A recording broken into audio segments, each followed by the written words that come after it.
तो पुण्यात्माओं, जिस समय आप सियाणे हो जाओगे, ज्ञान में बड़े हो जाओगे, आपको ज्ञान हो जाएगा, फिर आपको नींद आना बंद हो जाएगा। आपको इतना डर लगेगा कि हम कुत्ते बन जाएंगे, हम गधे बन जाएंगे, हे भगवान। तो फिर आपका भक्ति में मन घना लगेगा। इसलिए ज्ञान आपको इसलिए करा जाता है कि आप इस योग्य हो जाओ, ये समझो कि हम यदि ये क्रिया नहीं करेंगे तो हम इस दुख का सामना करना पड़ेगा। अब क्या बता रहे हैं परमात्मा कि एक कुत्ते की योनि को देखो। ओहो,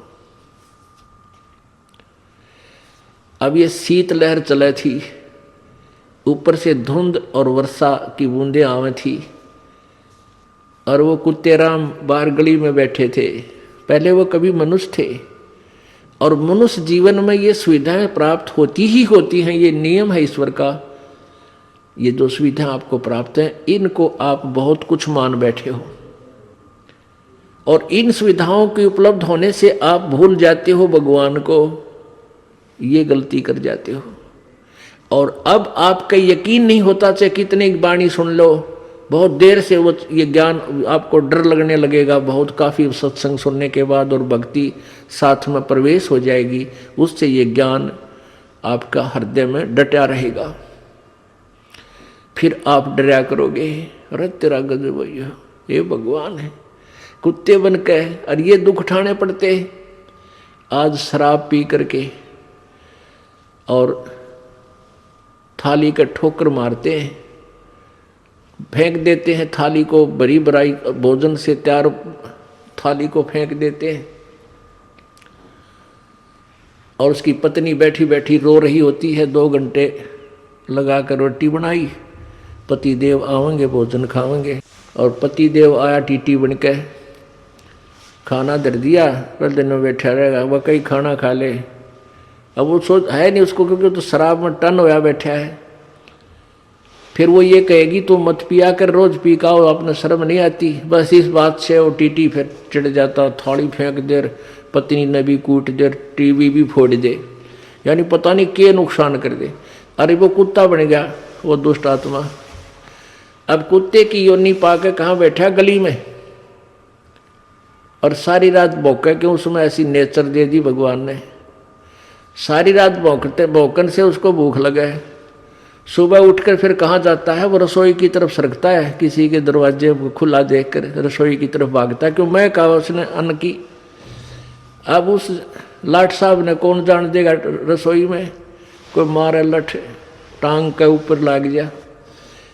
आध घंटे तक रोए, बाहर गली में खड़ा होगा, ट्या ट्या, और फिर दूसरे घर में सरके धीरे धीरे, हो सकता है उसके बाग में वह लठ मिला या टूक मिला।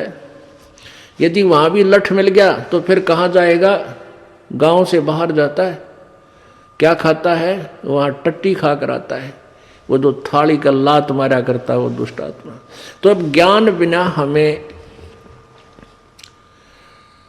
ऐसा लगता है कि शायद हम कुत्ते गधे नहीं बनेंगे, हमारी नए मौज रहेगी। परमात्मा कहते हैं तू जाने तेरी ऐसे न बहेगी, ये तो हरदम लेखा वरना रे। छोटे बालक थे, कोई चिंता नहीं थी, कूदते फिरो थे, हैं कोई, और फिर जवान हो गए, रोजी रोटी की चिंता बनी। अब जवानी में भी चलो आदमी अपना टाइम पास कर लेता, फिर बूढ़े हो गए, कदे जाड़ पड़वानी, कदे आँख बनवानी, 3-4 तो सपेर पाट साथ रखने पड़ेंगे, किता चश्मे, किता दांत, किता हाथ में डोगा। तो कहते तू न सोचा था कि मैं सदा जवान रहूँगा या ऐसे ही मेरी बात बनी रहेगी। नहीं, ये तो एक सांस सांस का अकाउंट तेरा प्रतिदिन हो रहा है, और एक दिन ऐसा होगा आप शरीर छोड़कर जाओगे, अवश्य जाओगे, ये तो पता है। और फिर जिन्होंने पुण्य नहीं किए, सतगुरु का संग नहीं किया, वो फिर 84 लाख योनियों में धक्के खाएंगे। अब जैसे 3 ताप होते हैं, दैहिक, दैविक और आध्यात्मिक। अब जैसे दैहिक ताप जो है, अंधा हो जाना, गूंगा बहरा हो जाना, कोढ़ लग जाना, और कोई बीमारी बन जाना, कोई रोग हो जाना, ये दैहिक रोग है। कोई सर्प का डंस, सर्प ने डस देना, ये दैहिक जो दोष ताप हैं। एक दैविक ताप होते हैं, किसी देव का रुष्ट हो जाना, कोई भूत प्रेत जो है की पीड़ा से दुखी होना, ये दैविक ताप होते हैं।